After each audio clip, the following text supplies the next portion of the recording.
உங்கள் பையனுக்கு வேறு வேஷமே கொடுக்க மாட்டாங்களா, வெறும் லேடி கெட்டப்பில் தான் வரான் அப்படின்னு சொல்லியிருக்காங்க. அதையெல்லாம் அவன் கண்டுக்கவே இல்லை. ஆனால் அதில் நம்ம ஜெயிச்சு காட்டலாம் அப்படின்றது ஒரு எண்ணம் இருந்தது. ஆனால் உண்மையிலேயே அதை தான் கேட்பான், ஏமா ஒரு உன் புடையில எனக்கு கொடுத்து அனுப்புமா அப்படின்னு. என்னப்பா இப்படியே சொல்கிறே அப்படின்னு கேட்டேன். அதெல்லாம் நீ கண்டுக்காதம்மா, நான் நல்லா நடிக்கிறேன்னு உனக்கு பிடிக்குதா, அதை மட்டும் பாரு, நீ ஏன் என்ன இது பண்ணுற, கஷ்டப்படாத நீ. இன்னதுலேருந்தே கஷ்டப்பட்டு இந்த நிலைமைக்கு வரணுன்றது அவனோட கஷ்டம்தான். எல்லாத்துலேயும் எங்களை சின்னதுலேருந்தே நல்லபடியாக பார்த்துக்கணும் அப்படின்றது தான் அவனோட ஆசை. எல்லா விஷயத்துலையுமே அவன் இந்த இடத்துக்கு வரணும் போது ரொம்ப கஷ்டம். வெளியே சொல்ல முடியாத நிறைய வேதனைகளை வச்சிருந்தாலும் அவன் வெளியே எல்லாரையும் சிரிக்க வச்சுக்கிட்டு எல்லா வேதனையும் யார் எவ்வளோ பேசினாலும் அதெல்லாம் கண்டுக்க மாட்டான். எங்களை பேசும்போதே அவன் அதான் சொல்லுவான், நீங்கள் எதையும் கண்டுக்காதம்மா விடு, நம்மளை எவ்வளோ பேசுகிறவங்களாம் நாளைக்கு நம்ம நல்ல நிலைமைக்கு வரும்போது நம்மளை நல்லபடியாக பேசுவாங்க அப்படின்னு அந்த வயசில் சொன்னது. இப்போ இவன் இந்த வயசில் இவ்வளோ எல்லார் மனசுலையும் இடம் பிடிச்சி என் பிள்ளை இந்த நிலைமைக்கு வந்திருக்குன்னு போது எவ்வளோ எங்களோட சந்தோஷம்.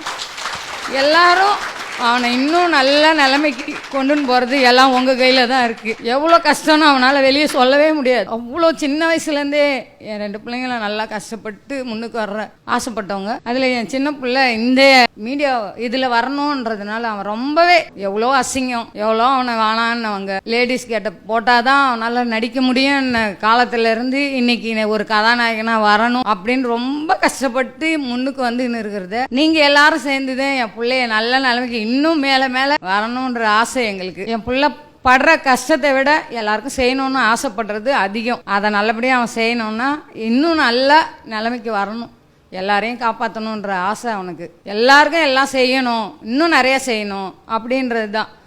அதை இன்னும் நல்லா கொண்டுன்னு வரணும்னா எல்லாரும் மக்கள் பூரா பேரை என் பிள்ளைய நல்லா வாழ்த்தி முன்னுக்கு கொண்டுன்னு வரணுன்றது எங்கள் குடும்பத்தோட எல்லாரோடைய ஆசை. இன்னும் எங்களுக்கு நிறைய சின்ன வயசுலேருந்தே கஷ்டம்தான். அவங்க அப்பா ஆரம்பத்தில் இருக்கும்போதே உடம்பு சரியில்லாத ஆகிட்டார். அதனால் என் 2 பிள்ளைங்களும் தான் அந்த வயசுலேருந்தே சம்பாதிக்கணுன்ற ஒரு எண்ணத்தால் தான் என் பெரிய பிள்ளையும் படிப்பு விட்டுட்டு அதுக்கப்புறம் இங்கே காலேஜ் முடித்தார். சின்ன பிள்ளை படிப்பு விட்டதும் அப்படி தான், நம்ம 2 பேரும் சம்பாரிச்சா தான் நம்ம அப்பாவை பார்த்துக்கலாம் அப்படின்ற மாதிரி நிறைய அவருக்கு செலவு. அது மட்டும் இல்லாத நாங்கள் கடலூரில் கட்டின வீட்டை இடித்தாங்க. கிட்டத்தட்ட ஒரு 7 லட்ச ரூபா அந்த நாளில் எங்களுக்கு செலவு பண்ண காசு இப்போ ஒரு 8 வருஷம் ஆகிடுது வீடு இடிச்சு.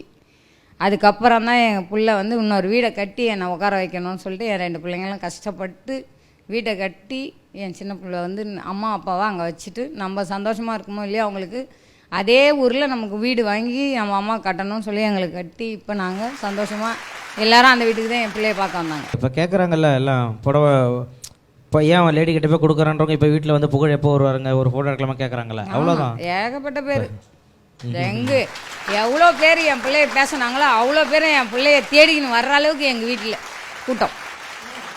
அவர் வராருனாலே கடலூரில் எல்லாம் வீட்டுக்கு வந்துடுவாங்க.